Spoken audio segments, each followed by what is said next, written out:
Trapping and catching your own bait has some obvious advantages. Cost and availability are two things that come to mind. Buying specialty baits like frogs and crawfish can get expensive, not to mention that your bait store may simply not have what you want when you need it. Dan Gapen has been relying on Nature's Bait Store for many years. Here's Dan to show you some homegrown live bait savvy. Frogs make a great bait, especially in late fall and on rivers, and then in the spring in lakes when frog migration's on. I got a frog. I use just a regular live bait net. I catch a lot of stuff live bait with it. And here we are. Here's a frog. Okay. Cute little fella. Oh, pretty lively. You got to be quick enough to grab them when they come in the net. They make great bait for river fishing and for lake fishing. Lakes in early spring into July, rivers in the fall. In the fall, when the migration of frogs is going upstream in rivers, they make a great bait. So I'm going to show you another little tip here, how to make a frog box. And the easy way. Matter of fact, I'm going to put this frog right in here, and I'm going to show you how to make this box. It's probably a better box than you can find at most of the sporting goods stores. It's really simple. All you need, an old coffee can, some 3M tape, plain old silver tape, a piece of rubber, and you got to cut it the width of the can, and then put some slices in it like that, sort of a starburst pattern, and a punch and a knife. This rubber I'm using is from an old inner tube. You can buy one for 50 cents at some of the old tire shops, or find one out behind the garage, or you may want to have one in your own garage. But what we're going to do first is we're going to take some 3M tape and run it around the top of the can like this. One row of tape. Okay, now you take your rubber and lay it on top and fold it down and start your first round this way. Okay, just keep folding as you go around the can. Okay, it takes a little bit of ingenuity or imagination on your part to get this thing all stretched around like this, but once you do, you end up with a pretty good frog box. I'll show you in a second.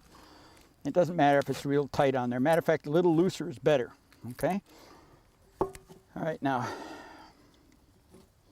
cut the 3M. You got it sealed on there pretty tight.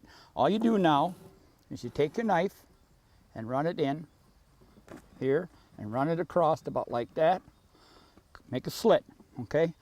Take a paper punch, plain old paper punch. Grab one of your kids' paper punches and punch either end. And the reason for that is where the cut ends, and the reason for that is that you want to, come on, there you go. When you put your hand in there, it won't rip the rubber any farther. Now you've got yourself a frog box. There you have it. Inexpensive frog box. Really works. I've been using it for years. It doesn't take much to make it. Just a little ingenuity and a little forethought. Now let me take you down to the local creek and show you how to catch crayfish. And between the two of them, frogs and crayfish, you'll have live bait throughout the fishing season. Hey, you know, folks, crayfish make a really great bait, and often your sport shops don't have them in stock. We're going to show you a little spot here that you can catch a lot of crayfish in. See that rocks right in there? There's a lot of series of rocks in here. Wherever you find rocks, you find crayfish. And I'm going to bait the trap. And this is one way you can get a year-round supply of crayfish. No matter if your bait shop doesn't have it, you can get it in this spot if you've got a little creek near you or a river. And we're going to bait this trap with that sucker. Going to cut it in half, and crayfish come to meat. So I'm going to cut him in half and use him for bait in the crayfish trap. Leave his entrails and everything in him. Take a trap, open it up, dump your sucker minnows in, and seal your trap.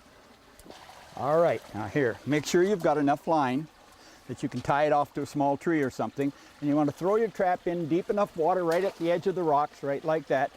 The crayfish will come to it because of the scented bait in it, and it's a simple matter of coming back in a few hours or leave it overnight. Crayfish work at night an awful lot, and that's probably the best time to retrieve it. So I like to put the trap in in the evening and pull it out in the morning. Well, it's the next morning and we're going to go see what happened and how many of these things we caught, how many of these crayfish we got. We've got the trap is probably got worked last night after dark pretty well. The first 4 or 5 hours of dark seemed to be the best time to catch crayfish. And we got some in there. Oh yeah, how about that? Those little suckers. Look at it. They haven't eaten up all the sucker. I can throw it back in there and catch some more if I need them. But there you go. Look at that. All right, folks, let's take these crayfish and go up and try them out in the river. They'll catch everything from catfish to smallmouth bass to walleyes.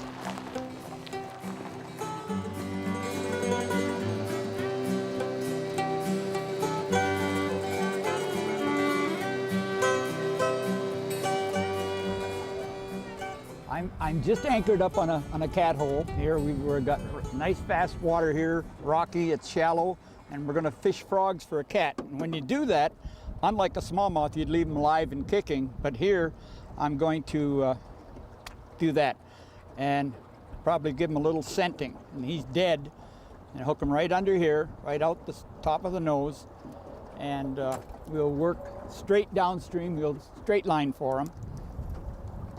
Straight down. I've got a bottom walking on there.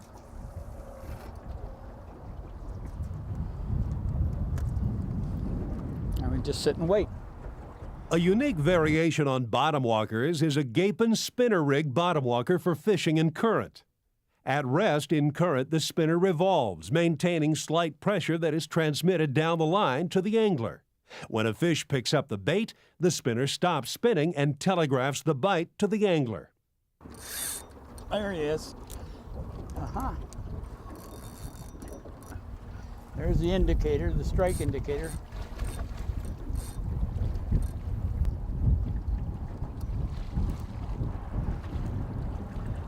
The frog is still there. He didn't get the frog, he's still there. Come on, catfish. Now I can skid him up here. Holy mackerel. The frog fell off at the last minute, but there he is. By the way, the best way to hold him is right underneath like that. You get those up against those mad toms and so on. But that's a nice cat. There, I had to get my pliers out. I couldn't get the hook off. You know, I'd probably been better off with the barbless hook. I'll tell you what we're gonna do. We're gonna let him go and wait for one of you folks to come over here and catch him. He's gone. All right, now folks, what you want to do is with your pop and your beer or your night crawlers, whatever you got, you want to carry your crayfish in a container. Oh, say an old Cool Whip tray, and you keep them in a little grass in here. I'm going to get one that's the right size. You just keep them in there and keep them cool. That keeps them dormant. Now, we're gonna river hook them right here under about the third section back, about 3 sections back, sort of off to the side so you don't hit that nerve that comes down through the center of the tail and out the back. Now he'll ride that way in the water. Up instead of, if you hooked him down or through the side, he'd run crooked. And I like to pinch his claws off. That sucker's they're too mean. And fish don't like those when they're real aggressive like that. The fish have to be real aggressive to take them. But there he is. Got him rigged. Got him on about a number 1/0 short shank offset eagle claw style hook, about 6 inches up to your shot, and just enough weight to get him down in the water. That's all you need. I'm going to flip him right in that little eddy behind the rock and see what we can catch.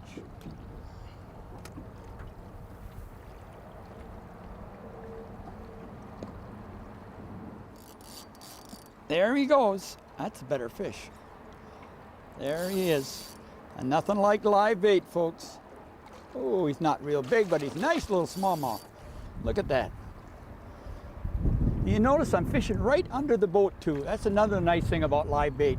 You can fish right under the boat. And in rivers, Remember, current diffuses the amount of sound and everything that you have in a river, so you can fish real close to the boat.